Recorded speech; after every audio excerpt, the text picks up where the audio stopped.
We're on? Good. I don't know how many times I've changed my mind over the past couple of days, not couple of days, past week or so. I'd have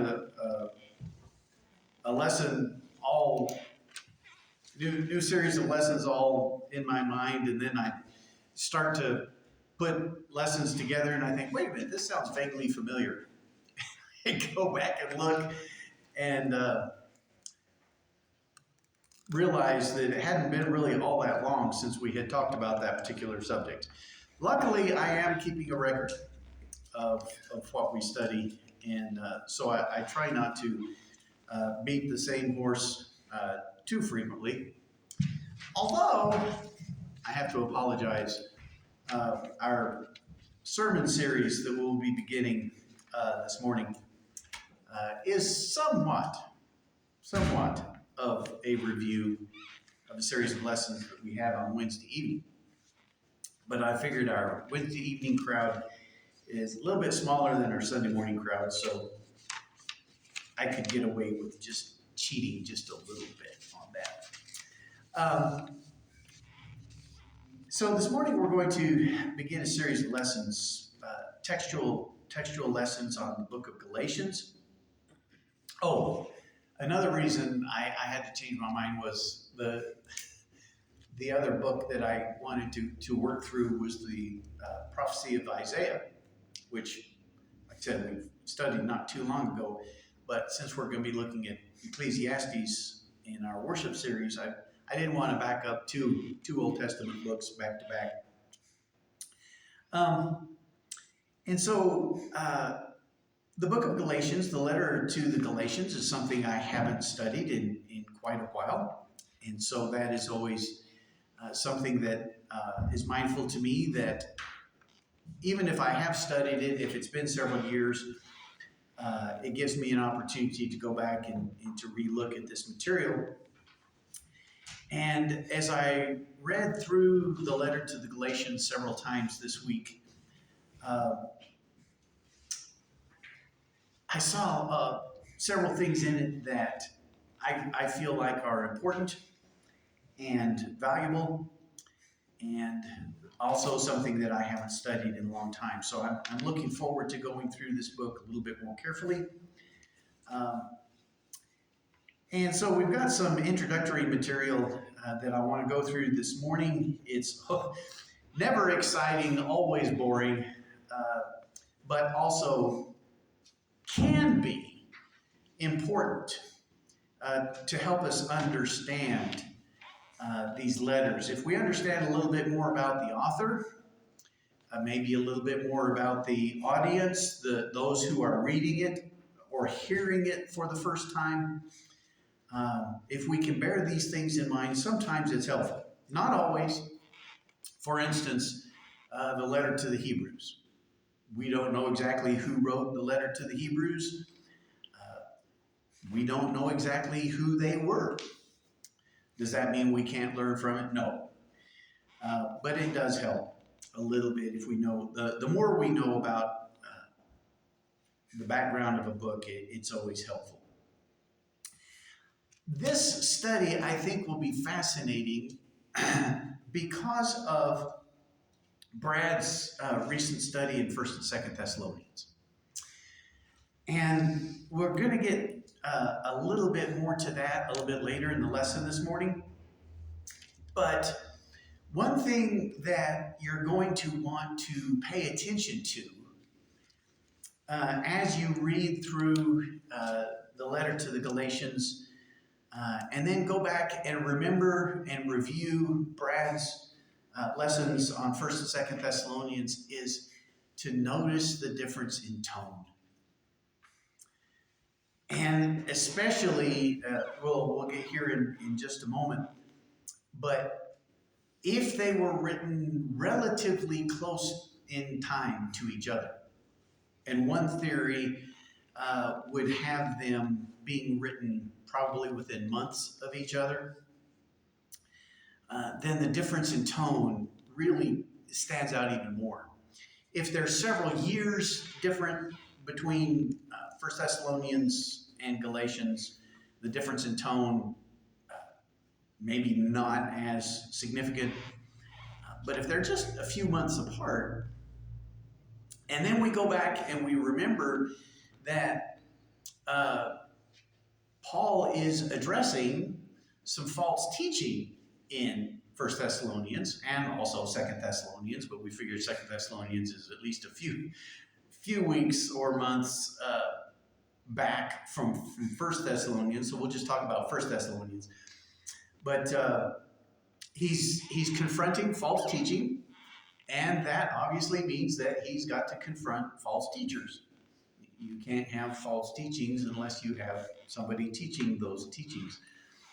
Now, and I meant to look this up, but I think I have to turn this way to get to First Thessalonians. First Thessalonians.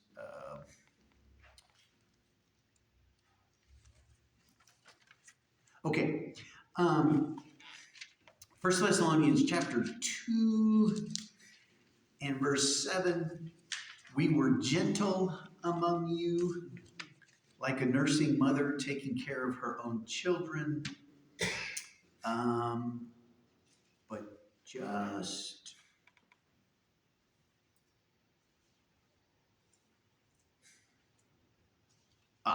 verse 11.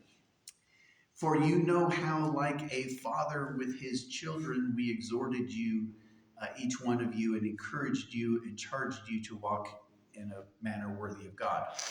So Paul uses these two very expressive pictures, like a mother nursing her child, like a father encouraging, challenging, this sort of thing. So we have a very warm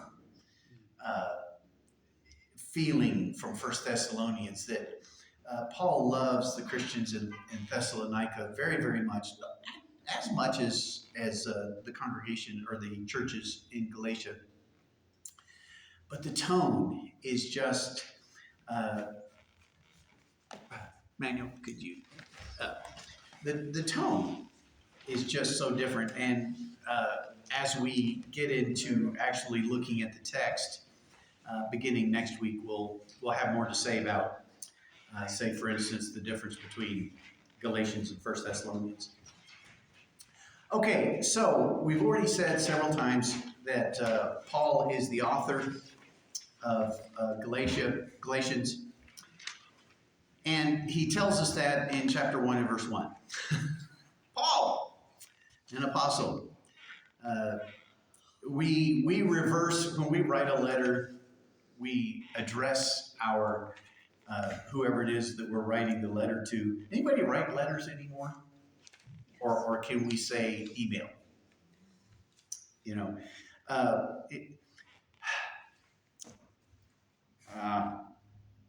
the good old days.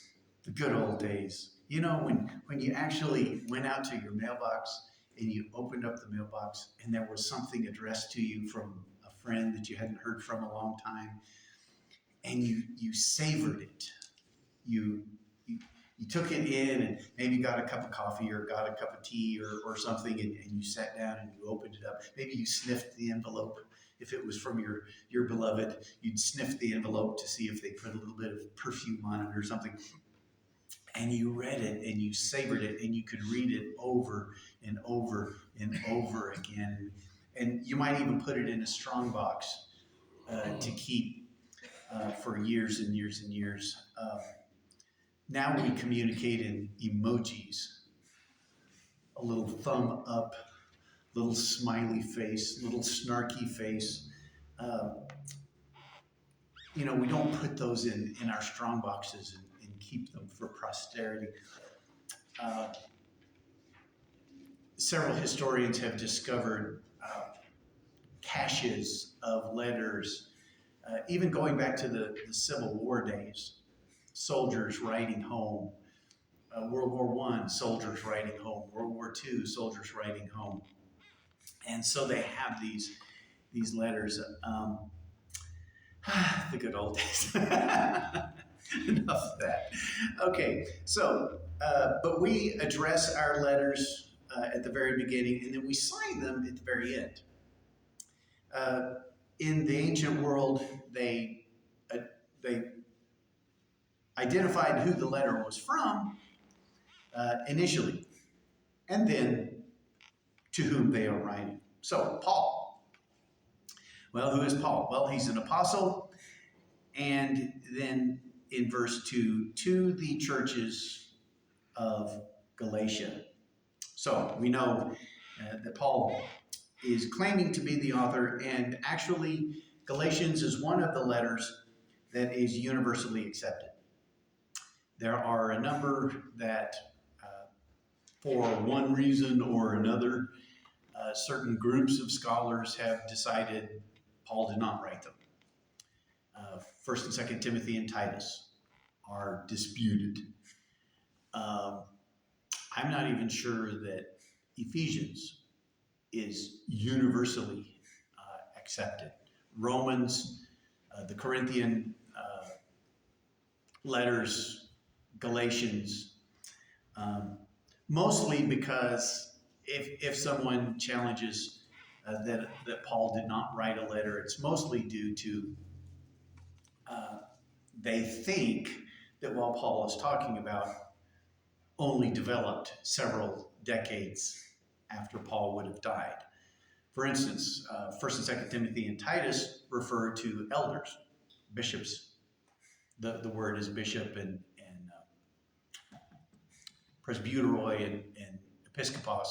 Well, that didn't develop until, well after 100, AD. So Paul could not have possibly ever, well, except that in his missionary journeys, he appointed elders in every congregation. So,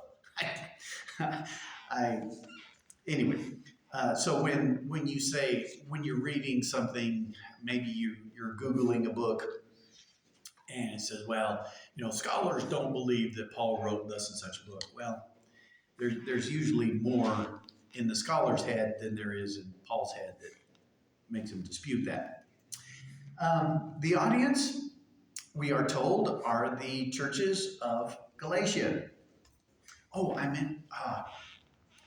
meant to copy a map. I may go ahead and do that for next week just so that we can be aware of where Galatia is. If you have maps in the back of your Bible, I don't know those of you who are using tablets and phones, if you're able to access a map of the Mediterranean world. If you can find Galatia, it's a region. It's not a city, but it is a region. And what Paul means by the churches of Galatia is not really well understood. There are two possible alternatives. But if we can understand to what group Paul might be referring, it helps us understand a little bit more perhaps about the date. And this is not going to vary much more than about 4 or 5 years. So we're not talking about decades here. We're just talking about maybe, probably on the outside, maybe 7 years. But it might help us understand a little bit about the letter. Oh, good. I have my specialist here. Because I'm getting to a point where I'm going to need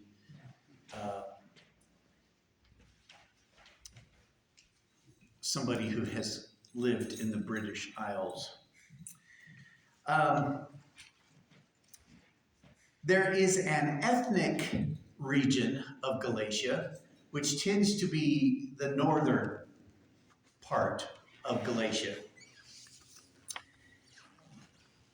Down below that, there is a region that would not necessarily be considered ethnic Galatia, but it would be considered, at least in the Roman political world, a province of Galatia.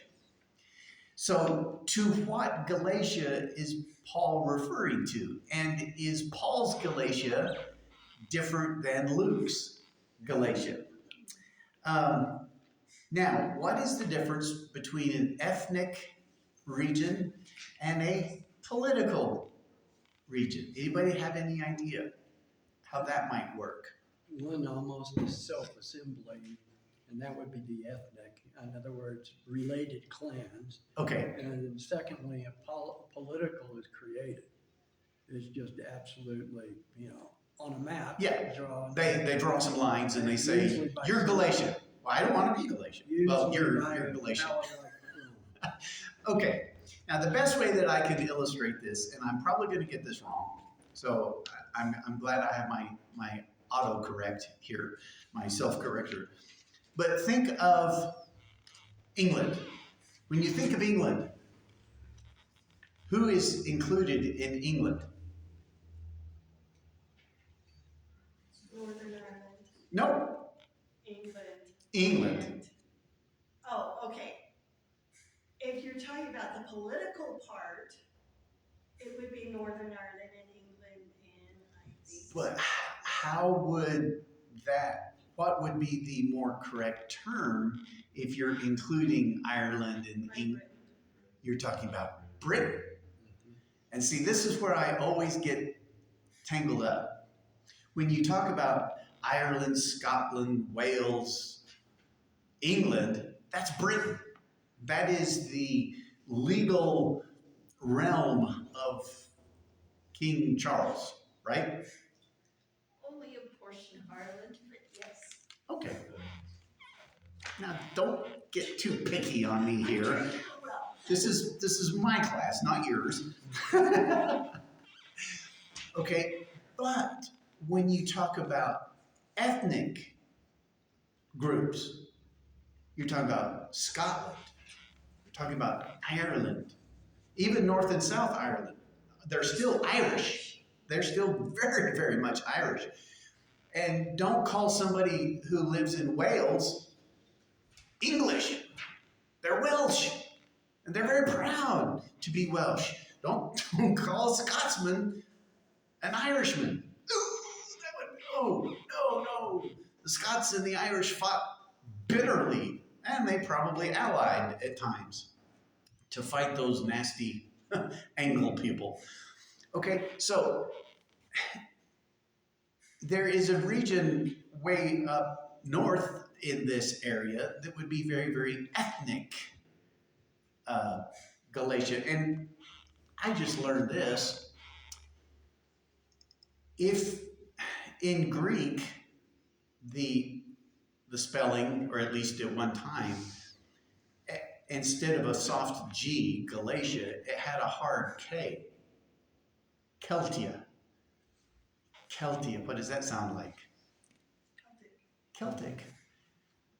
And so the Celts, the original Celts, were far over in the Mediterranean world. And I'm like, whoa, how did they end up in England, in Ireland? And because when you talk about Celtic Christianity, you're not talking about Mediterranean Christianity. You're talking about the island of England and Ireland and all of that. So that blew my mind. Okay, so you've got this ethnic region of Galatia, but then you've got the Romans who come along and they say, you're Galatian. After World War II, when we kind of sorted out who was what after World War II, those people made a lot of mistakes with Europe by saying, you are, for instance, Czechoslovakia. And they said, no, we're not. We're Slovakia. We're not Czechoslovakia, we are Slovak. And so back in the 90s, when all that region was aflame, Yugoslavia was a political region, not necessarily an ethnic region. So you had these ethnic groups fighting each other. even though it made absolutely no sense to us. Um, when the Romans came along and they said, you're Galatia, well, I'm sure there were probably people in South Galatia that probably didn't feel very Celtic, Galatia oriented. And there were probably people in the north of Galatia that resented. But that's Rome. And Rome does what Rome does. So, in Acts chapter 13 and 14, on Paul's missionary journey, first missionary journey, Paul travels through a region that is precisely south of ethnic Galatia, but it's considered part of the Roman province of Galatia. Now, Luke does not say that Paul traveled through Galatia in Acts 13 and 14. He talks about Lycaonia, he talks about Phrygia, which are in this southern part, but he never mentions Galatia. In Acts 16 and 18, Luke does mention the word Galatia, but he doesn't mention any cities. It's just that Paul traveled through Galatia and encouraged the Christians and that sort of thing. So we think, and this is an assumption, but I think it's on fairly solid understanding that Luke is using the ethnic region, that Paul is traveling through Galatia. But in 13 and 14, as Paul travels through Lycaonia and Phrygia and these little places, because Luke never mentions the region Galatia, that he is not thinking of the Roman province. He's in his mind, Galatia is ethnic Galatia. Paul in Galatians could just be referring to the whole region, ethnic and political. Because if this is a circular letter, he wants it sent to all the churches. He's not talking about, you special group up here in the north or you special group down here in the south. He wants this letter read widely because the problem is a widely dispersed problem. Paul gives us quite a bit of autobiographical information, beginning in chapter 1, verse 11, and going down through chapter 2 and verse 14. But it doesn't correspond perfectly with the timeline that Luke gives us in Acts. There are events reported, that Paul self-reports some events that Luke could be referring to, but it's not explicitly clear. Paul and Luke could be referring to the same incident, albeit with different purposes in mind. And so that is a little question mark. We're not told, Luke does not tell us when Peter travels to Antioch. Paul is using Antioch as his missionary home base. Barnabas and Paul go up to Antioch, or Barnabas is in Antioch. Paul goes up there, and it's the church in Antioch that really sends Paul out on all of these missionary journeys. At some point, apparently Peter traveled to Antioch. Paul tells about this in Galatians chapter 2, but Luke does not. And this is where Paul and Peter have their famous nose-to-nose, toe-to-toe little discussion. And Paul really gets after Peter and says, you're not living like a disciple of Christ. You are being very hypocritical about this. And so Paul has to straighten Peter out. In the letter to Galatia, or to the Galatian congregations, Paul never mentions the result of the Jerusalem conference, which Luke relates to us in Acts chapter 15. Now, in the Jerusalem conference, this particular question that Paul talks about in the letter to the Galatians is specifically addressed. Do you have to become basically a practicing Jew in order to become a disciple of Christ? Or in the situation as it unfolds, once you become a disciple of Christ, then do you have to go back and become a part of the nation of Israel? Do you have to become a practicing Jew in order to maintain your discipleship of Jesus? And this particular question,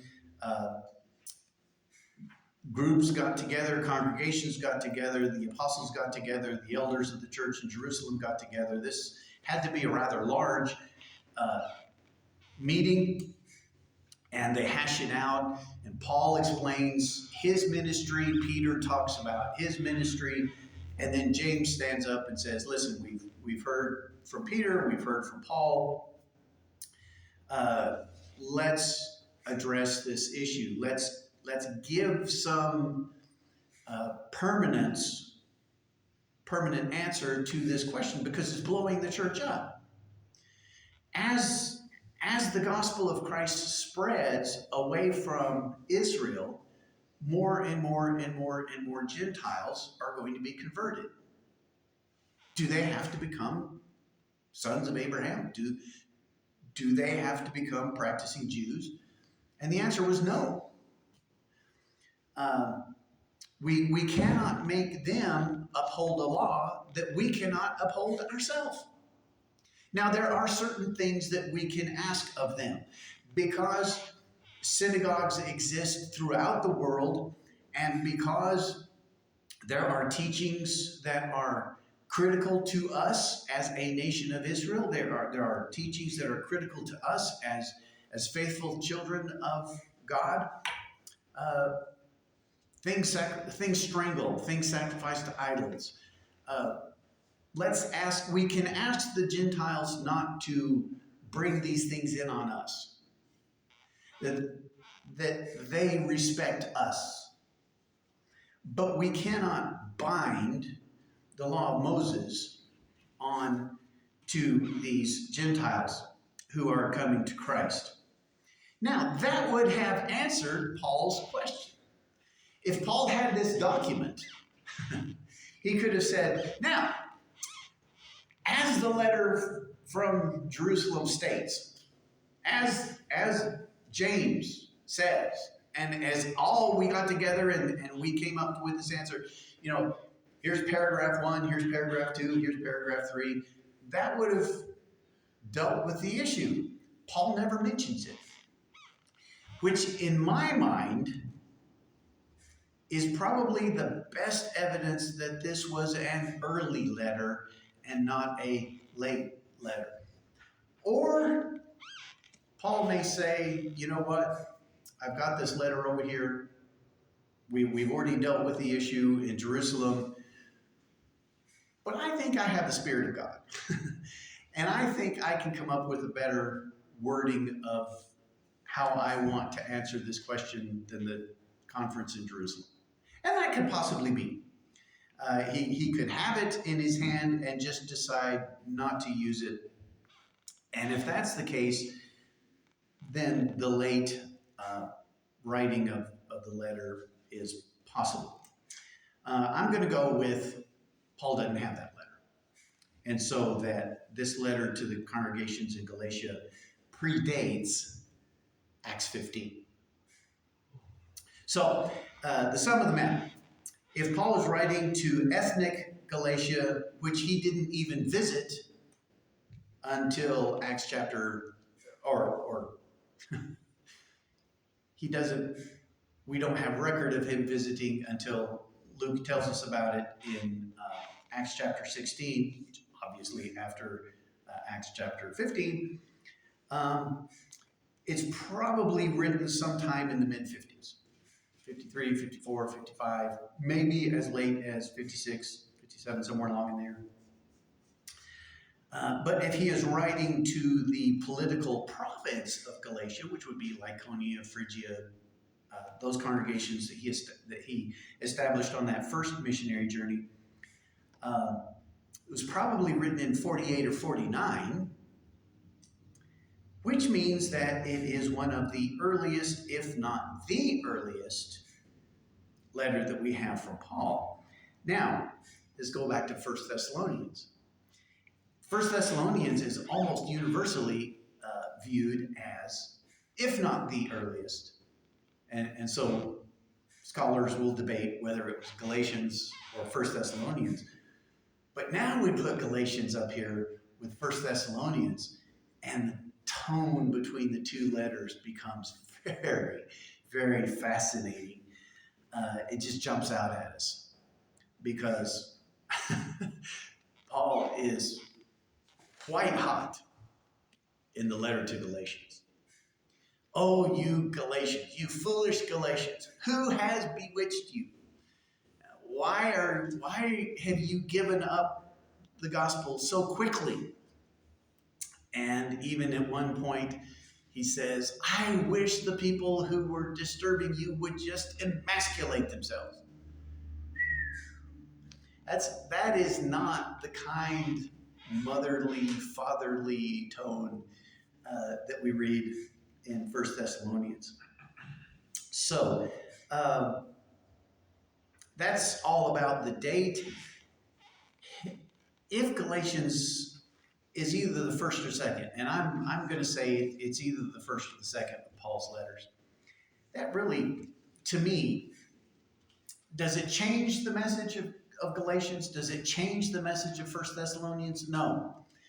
But it helps us understand Paul's mind and what problems had already started to bubble up in the Lord's churches and how he addresses them.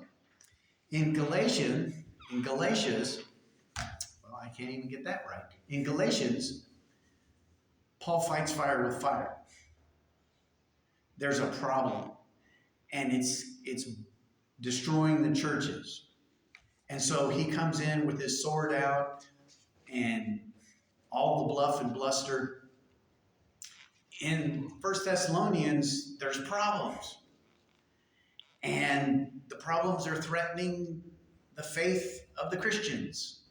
And it's going to be an issue. It's going to be a problem.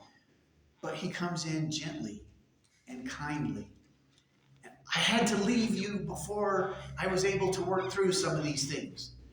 And so I didn't get to teach everything that I wanted to get to teach. So here's some additional teaching.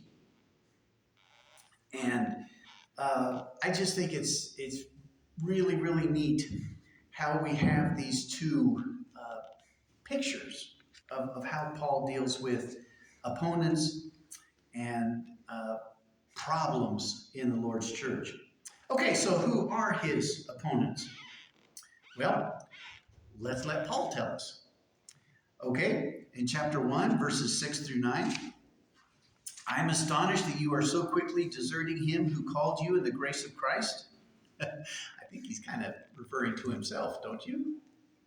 You're deserting me, who called you in the grace of, or maybe you're deserting God, who called you in the grace of Christ, and are turning to a different gospel. Now, he very quickly says, there's not a different gospel. There can't be a different gospel. But some want to distort the gospel of Christ. So, we're going to learn, I included here chapter 2, verses 15 and 16. We're going to learn far more about what this different gospel appears to be. But looking at it from the 30,000-foot view, basically these individuals are teaching you have to become a Jew, or at least follow the law of Moses, in order to be a disciple of Christ. In chapter 2 and verse 4, Paul refers to some false brothers who were secretly brought in, who slipped in to spy out our freedom that we have in Christ Jesus. Is he referring to his opponents in Galatia? Or just troublemakers that seem to follow him wherever he goes. But that's a pretty harsh term in and of itself. He doesn't say, but because of some brothers who slipped in. He says these are false brothers. Anybody have a different translation there? Chapter 2, verse 4, Galatians 2:4. In chapter 2 and verse 13, Paul accuses Peter and those who came with him for acting hypocritically. You say one thing, but you do another. It's so fascinating that it was Peter who, through Cornelius, took the gospel to the Gentiles and ate with Cornelius and associated with Cornelius. It's Peter here who pulls back from the Gentiles and won't eat with the Gentiles. And Paul says, Peter, of all the apostles, you should be the one defending me and preaching the same thing that I'm preaching. You're acting hypocritically when you pull back from the Gentiles and have this wall, you rebuild the wall between the Jew and the Gentile, you're acting hypocritically. Paul has to really get after Peter here. And obviously when we get to chapter 2 and get to this particular section, we can talk about this, but I'm sure he was not unkind to Peter, but he certainly drew a line in the sand, didn't he? And then in chapter 3 and verse 1, "O foolish Galatians, who has bewitched you?" When you hear the word bewitch, what connotation does that? What? I saw your mouth move, but I didn't hear anything. Satan. Okay? They are doing Satan's work here. When I hear the word bewitch, I think of a spell. Anybody watch the little TV show Bewitched?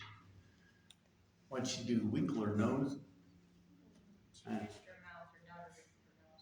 Oh, okay.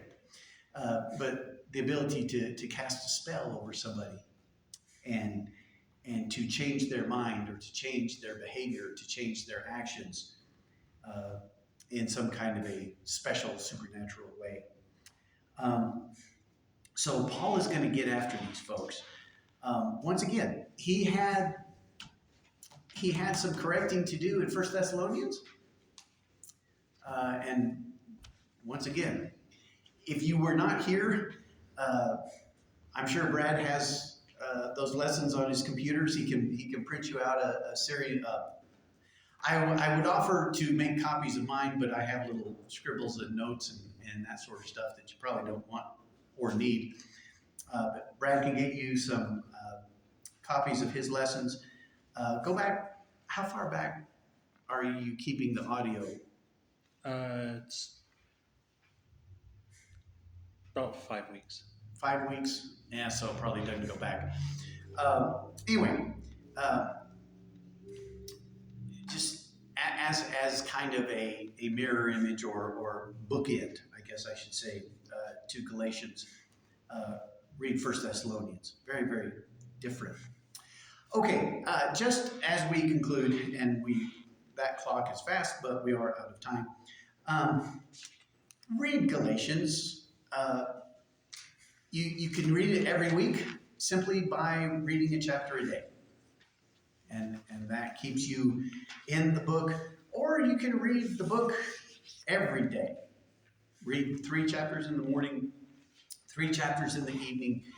It's not that difficult. It flows pretty quickly. There's not a lot of, you don't have to do any Herculean theological reasoning. We are going to get into, there are some more difficult texts, more difficult passages, but if we stay in the book each week, I noticed as I read through it several times this week, um, I don't do a really good job of reading a book from beginning to end. I chop it up into sections, and that's never really the best way to read a biblical book. Um, Reading it through beginning to end in one sitting. Brew yourself a great big cup of tea, uh, brew yourself a pot of coffee, whatever it is, and read the book through 1 to 6, and it really does improve our understanding. Are there any questions or anything that anybody has that you really want to look at as we look at Galatians? That maybe I can take a note and answer a question.